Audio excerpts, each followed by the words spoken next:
Today I had the privilege of speaking with Colonel Earl Wallis, a naval aviator that did 2 tours in Vietnam. It was an amazing podcast. I really enjoyed myself with this one. A big takeaway, he talks about the commander-in-chiefs of his generation and then the commander-in-chiefs of my generation and kind of how important it is for them to serve in the military in some way. If you look at it as a 79-year-old Vietnam veteran, and most of the presidents are like kind of around that age, it's kind of eye-opening to look at it in that perspective.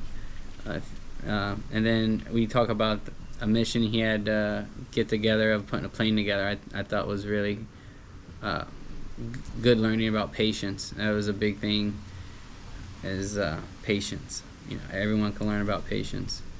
But rather, I won't hold you up. Check it out. Let me know what you think. Like and subscribe. Leave a comment below if you care to. And I see you on the next one. All right?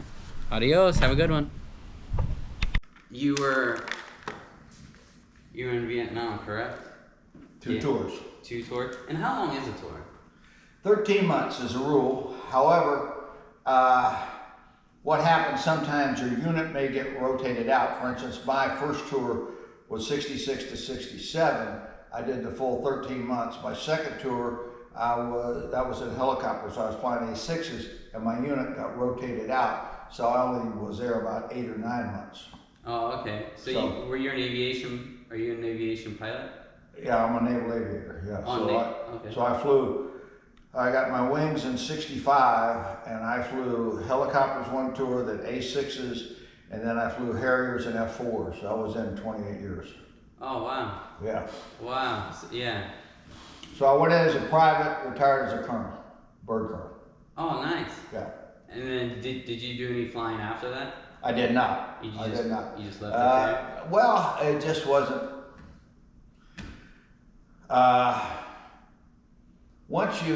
For me, when I got in an airplane, I wanted to do something with it. Yeah, not go from A to B. I hear you. Oh, okay. So that's kind of. So then, once you go to like the so then you're just gonna go, it's crazy. You know, commercial aviation. You're not doing it. Oh, okay. Were you enlisted or were you? I started enlisted. I enlisted in '63. Went through Paris Island. And at the time, they had what they called a cadet program, which the Navy has had, okay? Remember, the Marine Corps is part of the Navy. It's, okay, part of the Department of the Navy. So the naval aviator, whether you're a Marine or Navy, you go through the same training, wear the same wings of gold, okay? And the Navy had a program called the NAVCAD program, Navy Cadet. Marine Corps had one called MARCAD, Marine Cadet. And you went to flight training as a cadet.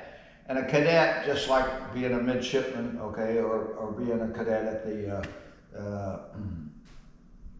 West Point, that was your rank, which basically you got paid as a sergeant, about half of what a second lieutenant made, all right?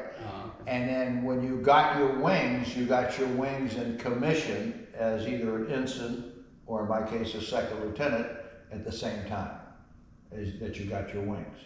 If you failed to get your wings, in other words, if you washed out of flight training, you went back and converted to whatever your rank would have been for your contemporaries at that time. Like I went in as a PFC, so let's say I didn't make it, I may have gone back out as a lance corporal or a corporal. But if you go through, you get your wings and commission same time. Oh, okay. So then I got my commission and wings on Friday the 13th in August 1965, and was in Vietnam by March of 66. So that was my first tour, and that was from 66 and then 67, came home, went through jet transition at Cherry Point, flying F9s, and then got assigned to A-6s, the Intruder, and then went back to Vietnam in '69 in Intruders and A-6s. And those missions were mostly at night, that we did fly close air support, night interdiction, trying to take out trucks and convoys through Laos more than any place else. And then doing close air support, and then what we call beacon, which I've been fortunate enough to do some of the tests on It's called a RADFAC beacon. It's a beacon that the ground troops have. They turn it on, and the A6 radar interrogates it so they know where they are, and then they can tell you where the enemy is. Oh, so wow. You can do all weather close air support with that. Oh, that's really sweet. Yeah, and choppers, we flew troop insert, then we flew all type of, any type of logistic support, bullets and beans, in other words, and then medevacs, and then we did recon inserts and extractions, sometimes some special ops stuff, and I worked a lot with the Korean Marines. Oh, okay. Like, were you, what drew you to be an aviator? Like, what made you want to enlist? Well, a couple of things. I always wanted to be a Marine, and I always wanted to be a naval aviator. My dad was Army Air Corps, World War II in Korea, was a fighter pilot. He flew P-38s in the Pacific in World War II, and then he flew F-82s, which were twin Mustangs, in Korea. And then he was in commercial aviation after that. Oh, okay. So you kind of always like looked Yeah, the first airplane I was ever in was a P-51 at Williams Air Force Base in the late 40s, and my dad's lap, just taxiing around, but not flying. No, yeah, that's sweet. But in those days, things were a little different. As a matter of fact, you talk about history.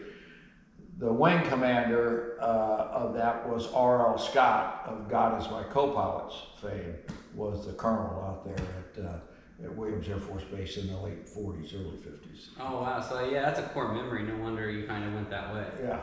And that was the first, what they call jet training squadron. They had T-28 Alphas, and then they had the P-80, or what we call the T-33s or T-1As, the first jets. Wow. Yeah. Yeah. Those are Lockheeds. That is, yeah. Aviation, I've been in a little bit of aviation, just to get my feet wet with it. Some Cessnas, some DA-40s, just playing around. Aviation is very, very interesting. I find it very cool, but the same thing with you is just like, going from A to B doesn't seem very appealing to me. Like, I'd rather, like, if I'm in something, I like to see what it can do. Exactly, and you know, but there has to be all of that, you know. Yeah, because some people have to do the other, and you know, that's just the way it is. I mean, I had some friends that, you know, had a number that went commercial aviation, a number of guys that were cadets with me, or maybe just served, you know, their time in the Marine Corps, the Navy, went into commercial aviation. That was what they wanted. That's what they liked. My dad, I mean, he did that. He was in and out of commercial aviation, you know, over the years, and he even crop dusted some back in the day. So, oh wow! So your dad made it back from all the work. He went through fine with that. He went through the Pacific World War II, and he had no problems in Korea. Did he relay any information to you about like that being a fighter pilot? No, not really. My mom and dad were divorced when I was pretty young. Oh, okay. Okay. So I did not live with him. My grandfather, I grew up in Tampa. My grandfather raised me, who was a Floridian and was chief of police in Hillsborough County at the time, as a matter of fact, on the traffic side. And he was a World War I vet. Oh, wow, really? Yeah. Yeah, in fact, if you want to talk about that, probably the greatest patriot I ever met was my grandmother. Your grandmother? Yeah, her name was Mary Teresa Fernandez, and she married my grandfather. That's a beautiful name. Yeah, and she was the matriarch of 6. She had 3 brothers, Carl, Buck, and Lewis. She had 1 son, and she had 2 daughters. And during World War II, her 3 brothers were all in the Army Air Corps. Her only son was a combat engineer with Patton in Europe. Her 2 daughters were both married to pilots. One was a bomber pilot in Europe, and one was a fighter pilot in the Pacific. Every male in her family was at war. Oh, wow. What a night, huh? Yeah. Yeah, that's a lot. And they all made it back. That's the beauty of it. They all made it home. But think of the nights that woman went through and her devotion. And through all of that, she was Miss Fundraiser with the USO, with the American Legion, with the church, with everything. I mean, that's what she did that whole war. Yeah. She did Yeah, you have to. You're all in at that point. Yeah. When the rest of your family. Never met anybody like that. Never met anybody with more in it. Oh, wow. Than that. Oh, yeah. You're fully in. So that's a patriot. Yeah. We don't have those anymore. Yeah, we barely have, yeah. So and think about that. In my life growing up, was I going to be the first coward? I don't think so. I got you, Roger. After all that history, from Granddad in World War I, everybody else in World War II, and in Korea, you're going to serve. But there was the draft. There were 6 of us that grew up over in Tampa together in a little neighborhood. Everybody served. Everybody. Side note, do you think, like now people should, do you think the government should have some type of, everyone have to go through basic camp or basic training? Do you think? Absolutely. I agree too. Absolutely. I think it would give people purpose and a more understanding. Homo sapien learns through emulation. You do what you see. We have purged God from our society. We have broken the family down, and we have taken out patriotism. And how you have patriotism is everybody serves. Somehow, some way. You may not be qualified to serve in the military. You may not be physically or mentally qualified. You can plant trees. There's something you can do. You can be of service. So that, we need that. There are more illegal aliens in this country than we have veterans. We have become a nation of sheep governed by a collection of crooks. That's my opinion. So we've destroyed patriotism by eliminating the draft and seeing that. Nobody sees a patriot anymore. Just like I told you. Was I going to be, oh no, I'm not going to serve. I know all y'all served. I know my uncle served. I know my granddad served. I know my dad served. I know all these people and all my buddies and I'm not serving. We all served. We didn't all get to combat. Half of us did, half of us didn't, but I wasn't because anybody cutting around, so to speak. So we got to have that. We destroyed the family when we did wholesale welfare in 1964 with Lyndon Baines Johnson. We spent $19 trillion on that, which is more than all the wars combined have cost us. I'm not familiar with that at all. I'll look into it. Yeah, well, that's welfare. The whole welfare program. Oh, okay. And he started that in 1964, and he did it for the purpose of buying the black vote. He even said that, only he didn't use the word black. And then we have purged God, which is the most important thing, out of our society. So we don't have morals and right and wrong. You know, there's only 2 sexes. God created male and female. The Democrats created the rest. Okay? Yeah, no, I concur. I'm the same. And you know, everybody's all concerned about when can you eat, when can you drink, when you do this.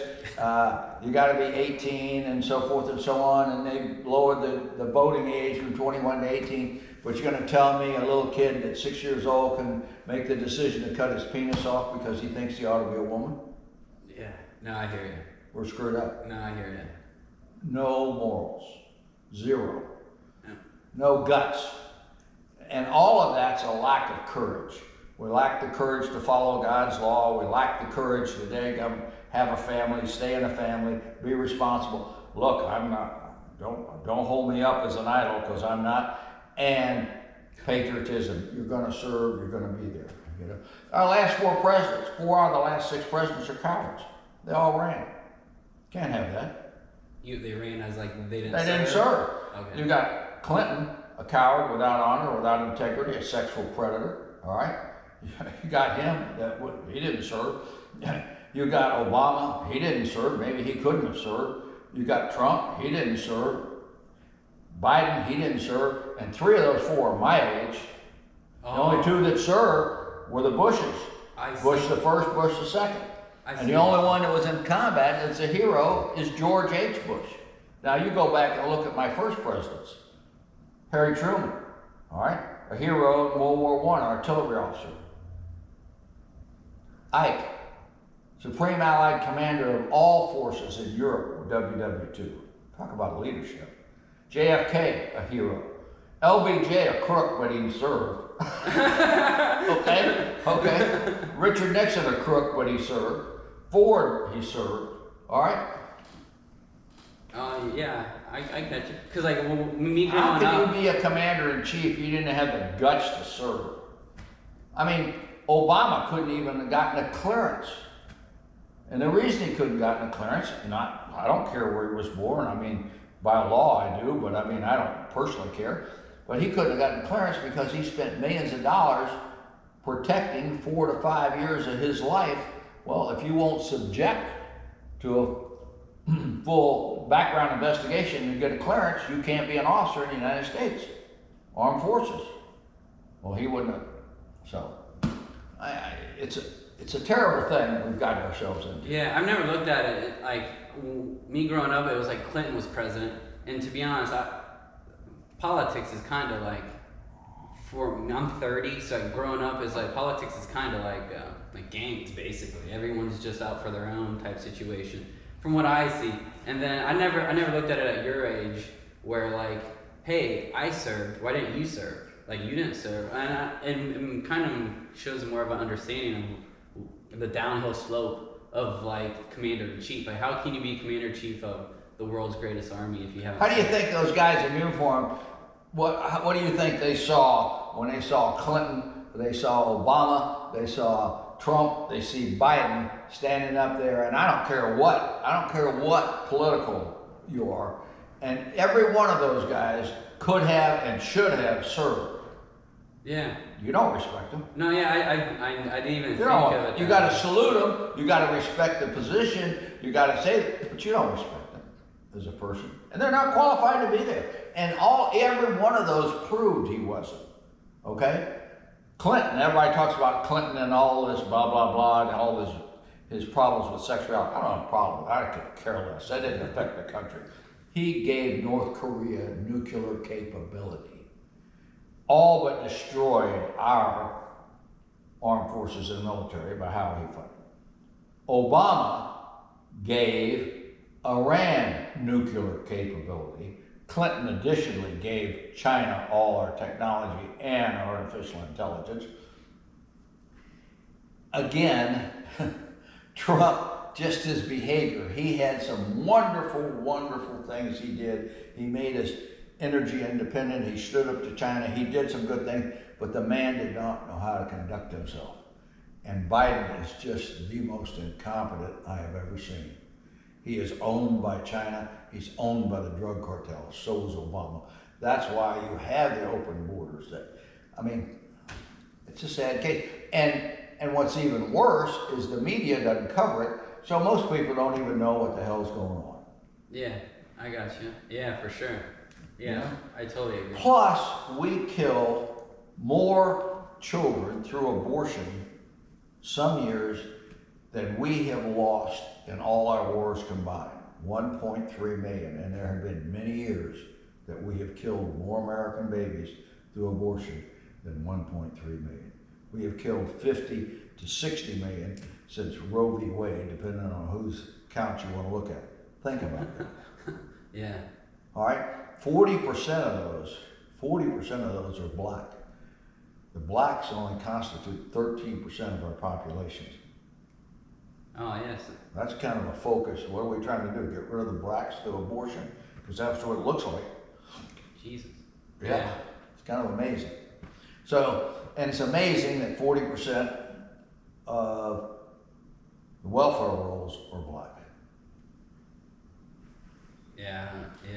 See, in other words, if it was tit for tat, okay, everybody talks about, slavery, blah, blah, blah, blah, blah, all this kind of good stuff, and that's the problem, and the blacks and so forth. I go, wait a minute, time out, okay? Let's look at something here. Money has not worked, okay? And I'm going to give you an example. In 1941, we incarcerated all the Japanese in America, put them in POW camps, took everything from them, put them in. We released them after the war was over. They got nothing until 1988, and Congress gave $10,000 to the survivors, those that were still alive, 44 years later. Nothing they got, okay? Yeah. They are the most productive entity in America. They less than 6%. They are. You go look at all the stats in terms of abortion, in terms of any type of welfare and production, all right? They take and put more into the pot than they take out by far as a race. We didn't give them anything. Now, on the other side with the blacks, all right, we have given with welfare, with this, with that. It's been a failed situation. Why don't we look, how did the Japanese do it? How come? They lost everything. How come they could be? And I can tell you, I had family that became millionaires because of that. Because they bought out in California, 10 cents on the dollar, all kinds of land and produce, and they were in the produce business because of that. So how did they do it? They did it with their God, with their family, and work ethic. They didn't do it with a damn thing the government gave them. They did it on their own. So why haven't we looked at that model? We just think, let's just throw money at the black situation. Or we'll do affirmative action where what used to be, or it was racist, we'll hire a white guy, not a black guy, because we're racist. So now we're gonna legislate, you gotta hire the black guy instead of the white guy and call it affirmative action. Just as racist. Yeah. One's just as racist as the other. And now we're gonna throw all this money out here, we're gonna call it welfare, we're gonna give you all that. Whoa, doesn't work. What you needed was remedial education. All right? They have had the most difficult time of all the races integrating productively into our society. Why? Find out why. My theory,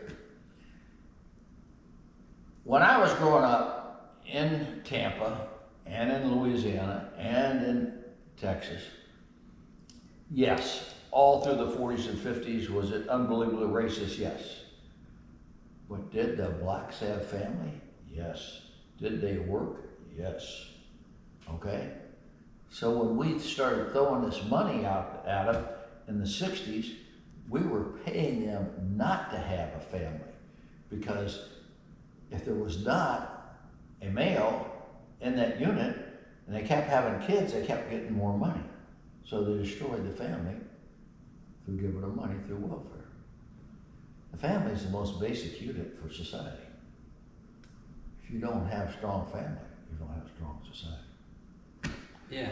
So that could go either way on races too, though, correct? Sure. Yeah, because like I know tons of people that doesn't have like the greatest upbringing, being white too. And that's right. Yeah. But you gotta somewhere along the line. How do we learn anything? By watching. We emulate what we see. You know, it's like, I don't care, something is if you will, insignificant as how to hit a golf ball, how to be a golfer. The greatest golfer of all time, Jack Nicklaus, someone one time asked him, how do you teach your kids? He said, I brought them to the range and told them to watch. Yeah.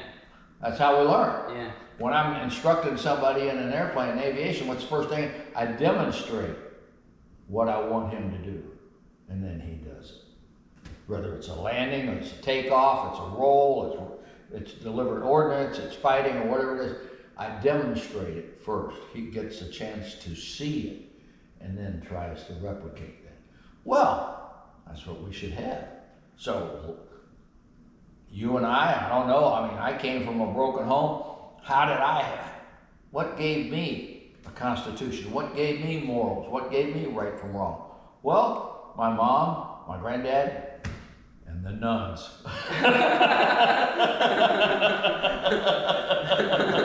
Yeah, that was a different time back then. Yeah, it was, baby. And then I went to Jesuit high school.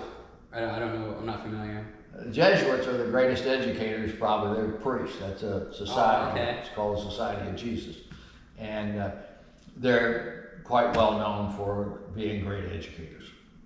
And I went to a little Jesuit school over in Tampa. Still exists. It's twice as big as it used to be when I went. Things have changed. When I went, I think it was $200 a year, which is a hell of a lot of money in the late 50s. But I think it's 15 or 16,000 now. Yeah, yeah, that's the average going price around here. It's like private is like 10 grand, 10, 15. Yeah. So, but that's how you got it. You got to have that. You got to have God. You got to have family, and you got to have patriotism, in my view. Yeah. Yeah, so those are your basic morals of how to live a good life, or try to live a positive life. I think that what I try to tell my kids and my grandkids is you need to be honest and you need to be kind. Yeah. How hard is that nowadays? Yeah, it's pretty hard. That's tough. Wait, what do you say one of your biggest turning points in your life was that's kind of put you on a different course or changed the way you act, or anything that really is a core memory for you? Well, I was blessed to have grown up with the education that I did. My grandmother, God bless her, again, she gifted me. I was able to go to Jesuit on a scholarship, not an academic scholarship, but the president at the time of Jesuit told my mother I could go because my grandmother had raised so much money. So the fact that she had done what I told her she did so well. So to have that, go through that, and to have that that Constitution, okay, it was a wonderful thing. Now there have been times in my life when I certainly deviated from that path, jumped off God's path here and there, but I came back, and because, like a homing pigeon, if you will, almost, you knew where home was, you knew how to get back, and eventually you got back. And so I was off God's path, and I got back on 30 plus years ago, where boom, okay, I'm back on here, Lord, and I'm going to live my life that way. And what made you do that? Well, a number of things. The first one, and probably one of the most important, was I was an alcoholic. And so I went through a rehab program as I was retiring out of the Marine Corps, and I said, okay, God, boom, you get me out of this, you keep me from drink. And I really thought when I went through the rehab program, I said, I don't have a problem ever drinking again. I've got a problem with smoking cigarettes. But anyway, God granted me that. Boom, I've been sober 33 years. Oh, wow. Okay, so I've never had a problem. God just blessed me, took that from me. So that would be the biggest change in my life, was coming off the path, coming back, getting sober, and trying to live a godly Christian life. Right. So, were you drinking because you're coming back from war? No, a lot of guys have a lot of theories about all that, and my point was I worked real hard at it. I mean, I enjoyed it, and I worked hard at it. I mean, the guys, we didn't know anything about PTSD and all this other kind of stuff in those days, and so the people talked about, between wars, before wars, and so forth. I don't know. I mean, I guess I could say that and use that as an excuse. I just worked at it. I just worked at it. Do you think you was a different man going into the war and coming out? I didn't think I was, but I don't have anybody that could have said I wasn't married. Oh, I see what you're saying. I wasn't married. You don't have outlook eyes looking. Yeah, in other words, I didn't have anybody from the outside to say this is how you were going in and coming back. My mother may have been able to say it, but I'm not sure because she's at a long way off. She's not living with me every day. Yeah. She only saw me a certain time. So I don't know. I never felt like I was. I never felt like I had PTSD. I never felt like I had all that. Now later in life, when they tested me and they went through all that kind of stuff, they assured me I did. But oh, it's normal. You're really not crazy. You do have that, but you have to remember. Okay, I'll give you an example. I went back to college, 1970, so 1972, so I was 28.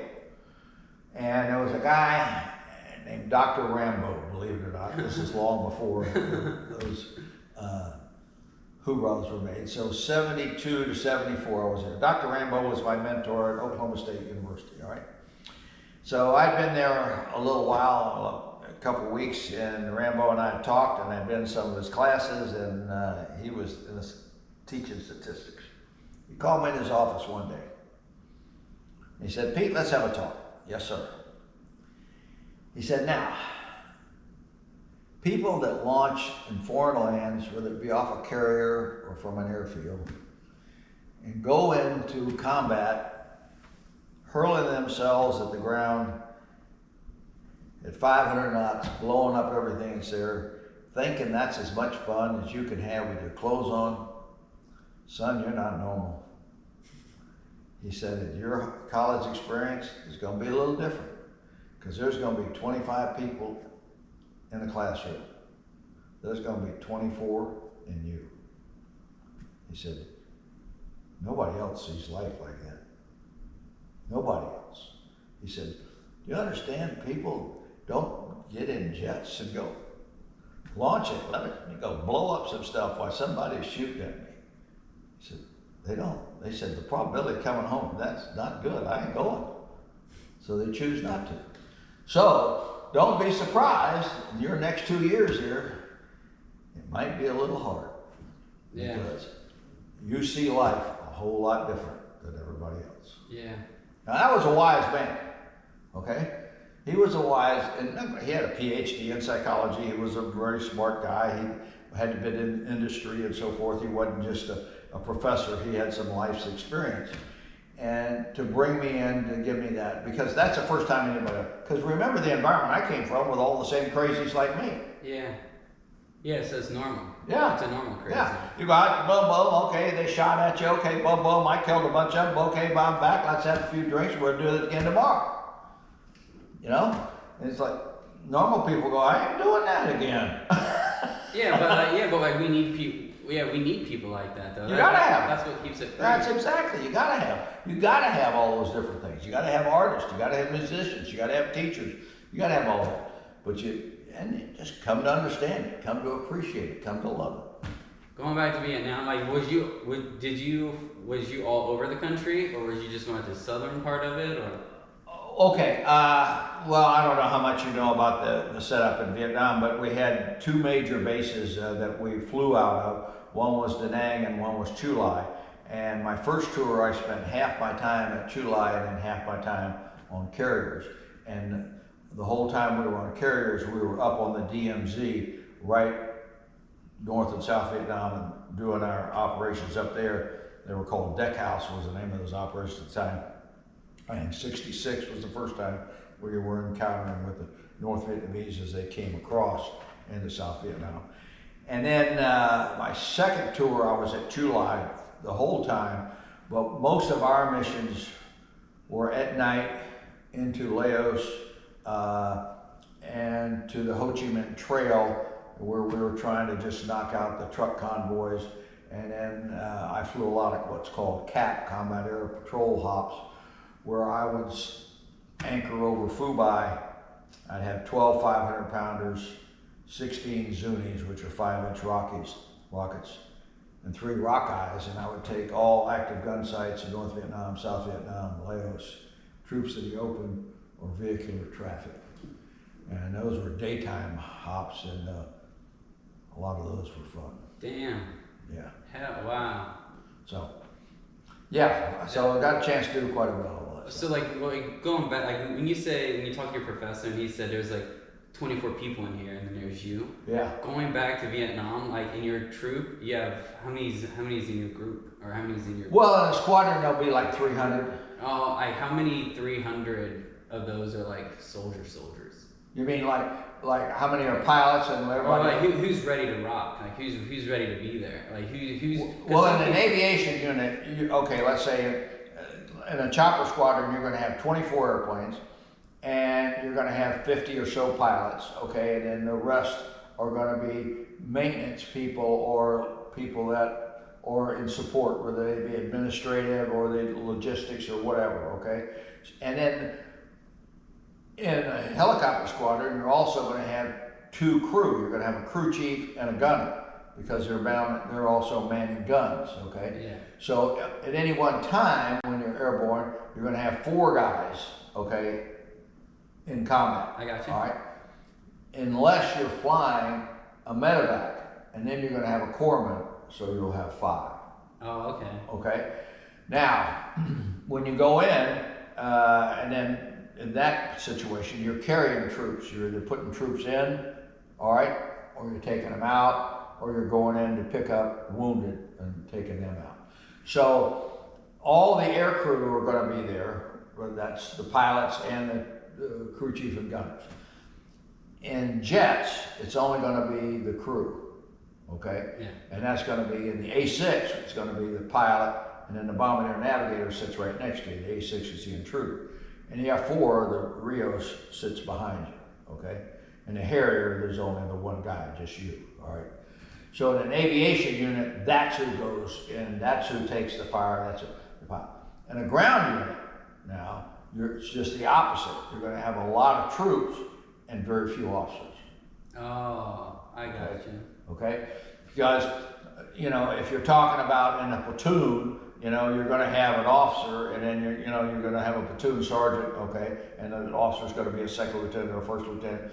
Then you're going to have a company, it's going to be a captain, and then you're going to have a battalion, it's going to be a lieutenant colonel, okay? So that's kind of how it goes, but you're not going to have the number of officers in the infantry side of things that you do in aviation side, because it's a whole different animal. Yeah, we're the ones in combat. We're the ones at the pointing edge. And the officers in the airplane. Where in a ground troop, that's not always the case. I mean, the battalion commander's not the point man. You know, he's someplace behind. Oh yeah. As a rule, I mean, you know, things like that change. So it's a very different animal. You know, you got. In an aviation, you got a lieutenant colonel, normally is a CO, and he's got maybe 300 and so forth and so on. Then you got a battalion, you got a CO there, and in a regiment, you got a full bird colonel, and then you have a group over here in aviation where there's multiple squadrons, and you got a bird colonel. But like in the groups that you met and people you worked with, like were there troops there that didn't want to be there? Like, oh hell yes. Was there more than not, or was there?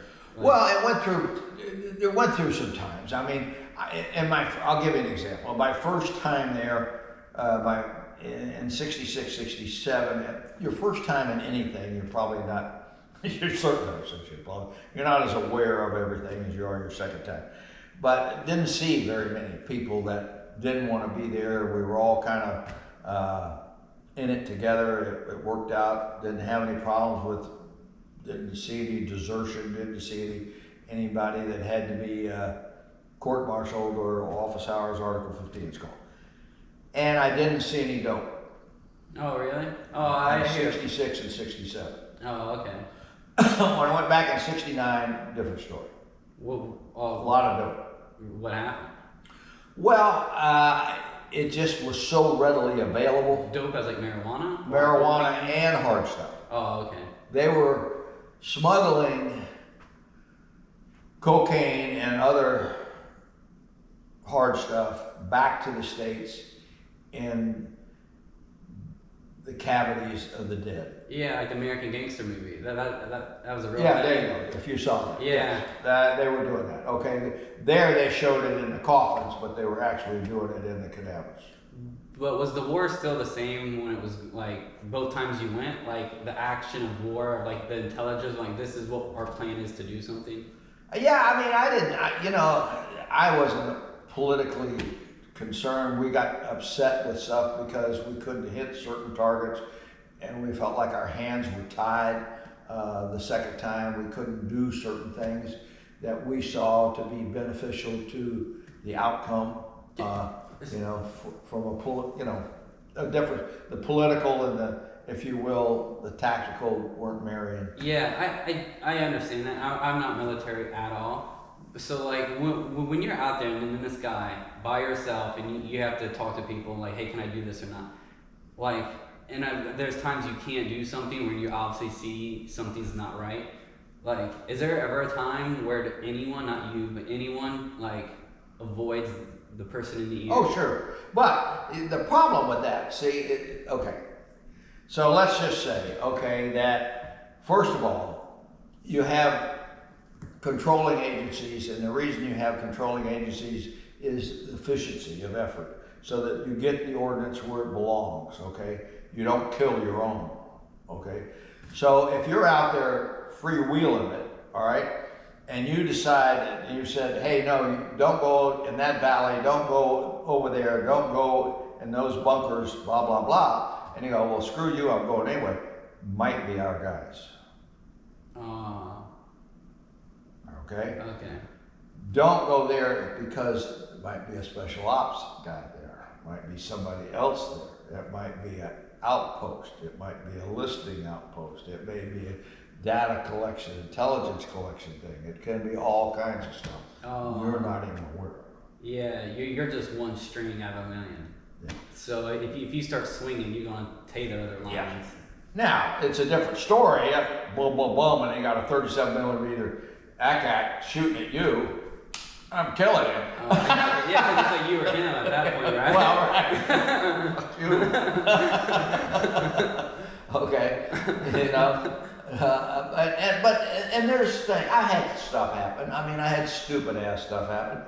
I was up in the corner and what, you know, North Vietnam, South Vietnam blows up in there, and there was some troops coming down with a bunch of daggum trucks in the Rockeye, which is a cluster bomb that comes out, and it's very expensive at the time. Okay, they were like $8,000 a piece, and I had 3 of them. Well, what they were for was for vehicular traffic. Okay, and that's what they were set up. So, well, as it turns out, okay, I knocked out a bunch of trucks, blah blah blah, and I dropped all 3 of these Rockeyes. Okay, all right. So I'm back at my base. I'm through with the mission. I've done some other stuff. Well, boom, I'm there. And the wing in Da Nang calls down, okay. And the wing has got a 2-star general, then it comes down, there's got groups, which are a colonel, and then you come down to a squadron, which is a lieutenant colonel, okay.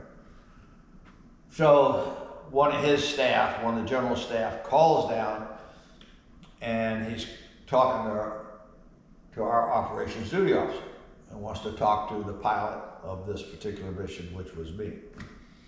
And there's a colonel. And so he said, well, it's Captain Wallis, blah, blah, blah. So I get on the phone, he starts chewing my ass. What are you talking about? He said, you realize you dropped those $8,000 daggum Rockeyes blowing up $1,000 trucks, you know, and I can't believe it.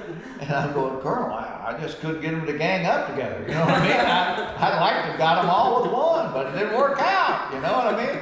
And I'm pissed now, okay, because I mean, here's some, and I know he's a colonel and I'm a reserve and I don't owe anybody anything. This is my second tour. I know damn well I can outfly anything you've ever been in your life, but, okay, I'm pissed, all right? And I just got doing a hell of a job. Well, my CO walks in and he figures out what's going on, and he's giving me that phone, Gator. That was my call sign, so I gave him the phone. And he gets on there, and they get in a hot discussion, and boom, he hangs it up. He said, anytime any asshole like that ever calls you again, you just turn it over to me. Yes, sir. Now, that man, he just died. No, sorry, yeah. He had been, at 15, flown Hawker Hurricanes for the Royal Canadian Air Force during World War II, before he came to the Marine Corps. At 15? At 15. Whoa. Yeah. So anyway, he was quite a guy. But yeah, that happens. guys go off. Guys get all, you know, they get caught up being a bureaucrat there. number checkers, and oh my God, you spent $24,000, and each truck you blew up only is 1,000. Well, come on, you don't care about that shit. Yeah. But you also don't know how many troops were in there. Just like when you blow up an ammo dump, which I did, and how many were there? I don't know. Were there 500 people there? How far are you from dropping? How high are you when you drop? Well, it depends. In that case, I was right on the deck because of the cloud cover was really bad that particular day. You could be up, you could roll in as high as 12, 14,000 feet and deliver, depending on what's there, or you could be right on the deck at a couple hundred, or you could be 7 or 8,000. It all depends on the circumstances. Depends on what the target is, what the weather is, what the ordnance you have, what ability and what's available. Oh, okay. Now, things have evolved over time, and of course I've been retired now 30 plus years, but just back in the day when we only had manual fusing, okay, on bombs and one thing and another, all right, you couldn't change it airborne, so you were stuck with whatever the fusing was.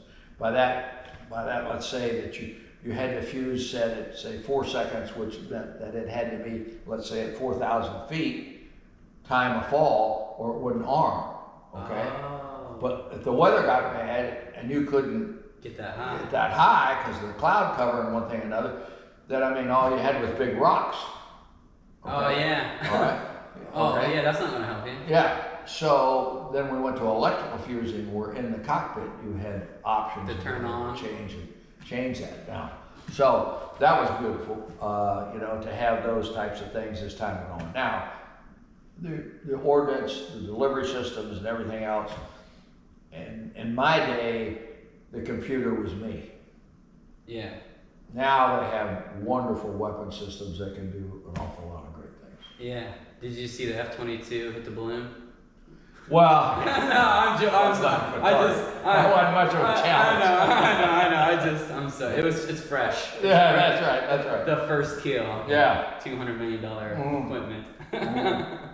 What did you do in your free time? Or did you have any free time in Vietnam, like in the war? Like, what do you do? Drank. Oh, okay. That's kind of what happened at the end. Okay. Well, we did other things too, but that was basically it. A typical day when I was over there as a lieutenant, you were either flying or you had the duty, which meant you were running the flight schedule, okay, or you may have had another job in there, whether you could have been in logistics, or you could have been in maintenance, or you could have been in ops, which means you're in maintenance, you may have been the flight line officer over there, and ops, you were writing the flight schedule, which I did a lot of that of, and so you had other jobs that you were supposed to do, but my first tour, an awful lot of it was flying, and my days were very long, because when I wasn't flying, we were writing the flight schedule. And you couldn't write your flight schedule until you got the schedule from the higher command, which was from the wing, down to the group, down to you, saying this is how many sorties we want you to fly tomorrow. We want you in this troop lift where you have medevac here, you have logistics this, you have so many airplanes in support of the Koreans and so forth and so on. Oh, okay. So it'd be midnight or later a lot of times where you got through writing a flight schedule, and then getting it distributed, then you try to go to sleep, and I didn't have any problem going to sleep. But you'd already worked 16, 18-hour days, so you went to sleep. If you didn't have something like that to do, then the club normally closed at 9. You were probably in bed because you were up at 5 or 6. So, I had a couple of days off where maybe I wasn't flying or scheduled to fly type thing. Do you have any fun experience besides like blowing stuff up? Like when your days off, did you have any fun experience? Oh, now not when we were in Vietnam, but when we would go on a carrier, we would go into port, we'd go in the Philippines, and that was fabulous. We had all kinds of fun there playing golf. And again, just being out in town and socializing and had a lot of fun. Yeah. Oh, that's a lot. That was grand. That was a lot of fun. And then, like, they welcomed you into the community? Oh yeah, the Philippines were great. Oh, okay. Awesome. I love the Filipino people. It's just a beautiful country. It was a wonderful experience. Oh, that's good to hear. Because like, again, like you already know what people tell you and what you read in movies and books and stuff like that. So it's like sometimes, you know, when the American soldiers come to a foreign land, they always don't get the biggest welcome. That's why I was just curious. In Korea, South Korea and the Philippines, they were very welcoming. Japan was the same way. It was really awesome. In my time in Hong Kong, that I went there, it was good. So that, oh, that's good to hear. Yeah, it was fine. Now, well, what was one of your hardest lessons to learn, like throughout life? Like, what was one of the hardest things you've had to learn? Well, yeah. What it took you a lot of tries to learn it or something? Patience. Yeah, I'm working on that myself. You know, I still see the world through the windscreen of an airplane. Oh, okay. You live your life, you make your decisions because of how you see that. What information can I gather, okay, to make a decision, you know, to do this with the airplane or with the life or whatever. A lot of aviators are like that, I find. So, I mean, that's just how you do it. Well, in life, you don't have to have that. Yeah. You don't have to have millisecond. You can sit back and go, let me think about it. Yeah, you're totally right. You're totally right. Yeah. You don't have to do that right now. Okay. I gotcha. So that's a nice thing, you know. And I'll give you. I mean, I got examples. I mean, I've learned. I've learned that generally speaking, being a hothead, having a quick temper is not your friend. Okay, there's times to use that. There's time to use the strength and everything associated with that. But when to apply it, it's a weapon system. When to use that is what you kind of have to go through. And I can be back in the day, I could get hot in a hurry. And I'll give you an example and how I've changed. I was the skipper of the Harriers, and we were in Okinawa, and this was in the late 70s. And I had an airplane that we tried to get off the boat, and we'd had some difficulties with it. It needed an engine change. So we had to hoist it onto a barge and float it across, blah, blah, blah, get it ashore. Then we had to get an engine to it. A lot of logistics, okay? So we got this new engine, we got everything there, we got all this, we got a new hoist, we got everything, and they dropped it. The engine. And I got word, I'm in Okinawa, they're in the Philippines. I am pissed. And I said to the officer, get my jet ready, I'm going down there, I'm going to kill somebody. And everybody's going, Skipper, come on, take it easy. I said, no, this is bullshit. So they dropped that damn engine. I went through all this trouble to get that stuff. I'm going down there, okay? Get my jet ready. So I go down there. Well, it wasn't like somebody just screwed up, okay? I got down there. Yeah, they dropped the engine. Yeah, it was all messed up. Wasn't my guy's fault at all. They had load tested the hoist, they had load tested everything, they had all the right documentation, they had everything. That the hoist just failed. Oh, wow. Shit happens, right? Yeah. Okay. You know, well, I could still be back in Okinawa, but but I'm down here pissed down in the Philippines. You know? Huh? I got you. Okay. You know, so you kind of go, yeah. So it takes time. It takes maturity. And also, we're in a very high profile situation because the Harrier was a very controversial airplane. It was the first jet that hovered. It was the first of everything. And I was doing air shows in it, you know, wherever we went. And there was a lot of demands. And the eyes were on you to, you know, because of that, because it was a special airplane and so forth. And so, you know, the anxiety level just got up and you took it I took it up with me. So I kind of learned from that and backed off, and things got a little easier. And you got to learn. You got to learn. Even at your age now, do you still have that like hot ready, like ready to go? It's still there, but I'm really great at controlling it. Really? And do you think it just takes time? It does, but I think. Because I have that same problem, and but I think you have to live life. I think the more you live life as a spiritual experience, I think the better you are, just all the way around. You're better physically. You're better in every way. The more attuned you can be with God, and the more, I don't know, you just kind of. My wife read me something the other day, and it's kind of a remarkable thing. It was talking about luck, all right? And there is such a thing, don't get me wrong, as luck, all right? And I'll see if I can remember how it went, because it's very good. There was a farmer, and he had a fantastic stallion. And everybody was pleased, that was great, and the stallion ran off. And someone said that was really bad luck to the farmer. The farmer says, bad luck, good luck. I'm not sure. A couple days later, the stallion came back with a whole herd of beautiful horses. Now, the farmer had a whole herd of horses. And they said, hey, good luck? He said, good luck, bad luck, not sure. His son, breaking one of the horses, broke his leg. Someone said, oh, it's bad luck. The farmer said, bad luck, good luck, not sure. About a week, the army came. They were taking all able-bodied men to go to war. Couldn't take the son, he had a broken leg. Good luck, bad luck.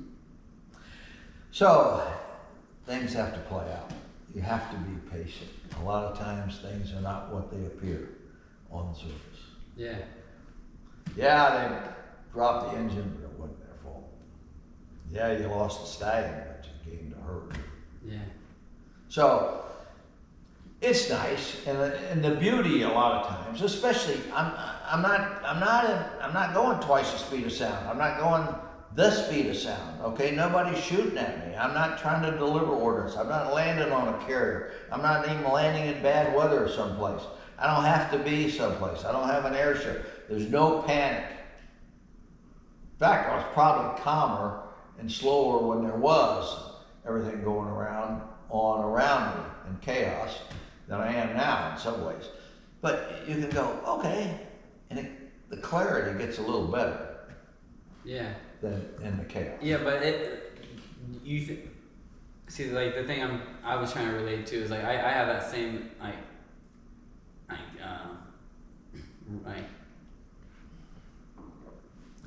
don't really know what I'm You're quick tempered? Yeah, I'm quick tempered, and it's like, well, and I have other friends that's like you, has been in aviation, like flew, went fast and shot stuff, right? And like you got it out of your system somewhat. Right? At least you got to look back and like, yeah, I did go up and down and twice as fast as speed, and I did blow that big ass thing up, and I did get pissed at those guys and flew down there. Like you have like the purpose, you have like the memories of you actually using it. Where like I'm kind of in this phase of just like going through life trying to like figure it out, and where I don't really have those type of memories or those type of situations that gets that the angst out, like I call it like the dog. Like you have to feed the dog sometimes. The dog's like wants to eat and it's aggressive. And it's just like, well, damn, man. Yeah, I understand you gotta control the dog, but it's like sometimes like. Oh, I agree. There's times to be okay. If someone comes through that door, okay, and they're armed, I'm gonna kill them. It's that simple, okay. All right? Yeah. Boom. I mean, that's not, and I'm not even going to be mad. That's just what has to be done. That's what you're wired to. Now, where I used to, and it gets it, somebody does something, you do something that's stupid or that's not, and you get like today playing golf. I mean, I did great until I got to 14 and I really hit a bet and I got pissed. Okay, well, come on, you're playing golf. All right. I'm going to be 79 years old next month and I'm playing golf. I've had cancer 3 times. Jesus. And I'm playing golf. And I shot 77. Okay? And you're pissed at one come on. No. That's what I'm talking about. That's where it doesn't make sense. Or your wife does something, or your kid does something. It's not arms and legs. Okay? It may have hurt your feelings. It may have been stupid. And listen, the greatest teacher to me that I have found, grandkids. Grandkids? Sure. Oh, okay. I'm pretty far away from them. I have a 1-year-old and a 5-year-old. Think about it. You get to love them, you get to do everything with them, but yet you're not responsible. No, yeah, it's yeah. Oh, I got all the fun, all the love, all that kind of stuff. Now go you home. Okay. Yeah, my kids are just there all the time. So, well, sure they my are. goodness. Well, I had 6. I just had my 12th grandkid. Oh, wow. Yeah, in January. Does any of your children serve, or did they serve? 2 boys. 1 in the Coast Guard, 1 in the Army. Are they pilots? No. No. One's in law enforcement in North Carolina, and the other one owns a business with his father-in-law up in Pennsylvania. Oh, so they're scattered out a little bit. You know, I got them from Oregon, Las Vegas, Pennsylvania, North Carolina, and 2 here in Florida, Pensacola and here. Face Rogers. Roger Waters? No, what's his name? Oh, come on, the gambler. Oh, Kenny Rogers. Yeah. I like The Gambler. Yeah. Yeah. That's a good song. Yeah. With all your life experience, like, what would you tell, like, the world if you could, or like the youth? Would you give them any advice? Yeah. Find God and follow Him. You're going to be so much happier if you just find that relationship with God and follow that path. It's going to look so wonderful other places and the temptations to go, but your soul is not going to be satisfied here, much less hereafter. It takes courage. It takes courage to step on a battlefield, air, land, or sea. No doubt about it. I've done it thousands of times. It takes courage to live a life of honor. And that's what we should be, the light that beams out there saying, this is how you live a life of honor. I don't care what your profession is. I don't care if you're a teacher. I don't care if you're a fighter pilot, a politician, a doctor, whatever it is. Be that beacon. Be on that path. Live that life of honor. Perfect. That's the advice. Perfect. Thank you, Earl. I really appreciate it, man. Yeah. Really appreciate it. I learned a lot. For real. I learned a lot.